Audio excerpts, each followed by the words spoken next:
I'm sitting here with Kate Beckinsale. Kate, thank you so much for joining us on the show. It's my pleasure. Nice to be here. Now, I need to ask you, before Len cast you as Laurie Quaid, is there any truth to the rumour that he was thinking of giving you a cameo as the three-breasted lady? Only because I actually originally wasn't available to do the movie.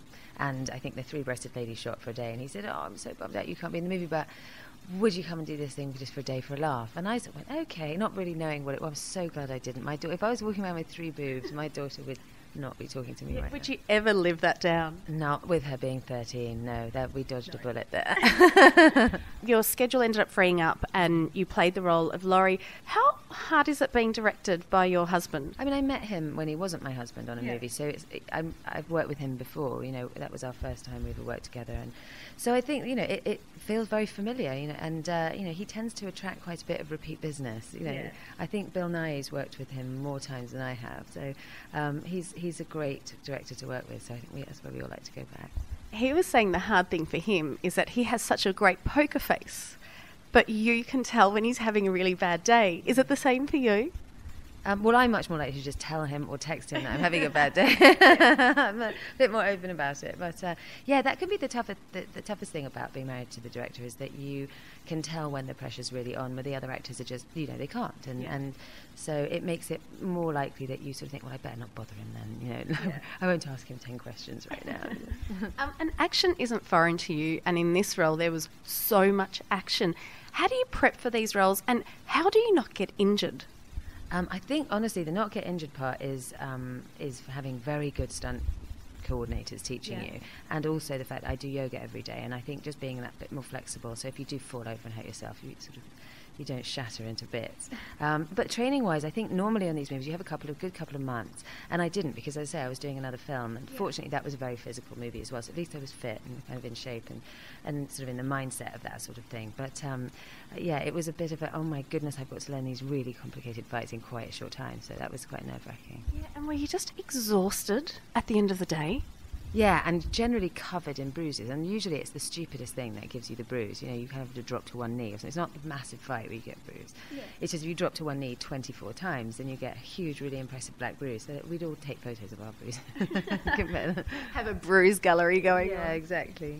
What was the most memorable day on set for you? Memorable day? God, there were quite a few. I must say, the fight I was the most nervous about was the fight in we have a lift, and it's quite a small space, and I fight both Colin and Jessica in that, and that was the one that I was thinking, please God, don't let me be the one, because there's three of you don't want to be the one that keeps messing up and ruining it, and because it was such an enclosed space, that was the one that was nerve-wracking, and that's one of my favourite ones in the movie, actually. I think maybe because it was the one I was frightened about. Who was tougher to fight, Colin or Jessica? I mean, we were all quite well matched, to be honest, in that department. I was so nervous about accidentally breaking Jessica Biel's nose or something. I think, oh my God, you're going to get sued by 20 people.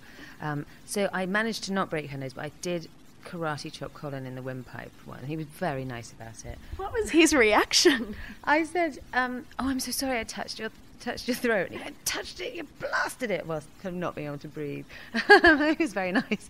You have more power than you think. And doing all these action roles, do you sometimes walk down the street and think, do you know what, I can do this in real life, I can take that person on? Well, that's the danger, you see, the actors, because you're always fighting with people who fall down when you punch them, so you can think you're a bit quite hard, and I think after the first movie, you can say, yeah, bring it on. I know I'm not now, because all you have to do is arm wrestle with your 13-year-old daughter and lose, and you go, oh, it's not quite.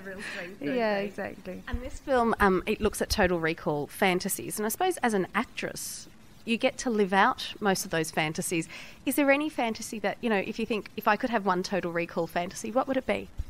Well, I would have quite fancied being like one of the Beatles, or something like that. Or even, I must say, I quite fancy playing Wembley's Freddie Mercury with a great big moustache. So no, that will never happen for me. Yeah, never know. It's Hollywood, so you never know. That's true.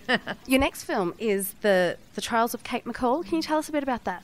It's an independent movie. It's a small budget movie, and it's about, I play a lawyer in it who's an alcoholic and has been put on probation for being drunk in court and has lost custody of her daughter, and Nick Nolte's in it and James Cromwell are in it, and it's I'm so proud of it. It's such a good movie. It sounds totally different to Total Recall, but those roles, do you find those emotionally taxing roles just as hard as the physical ones?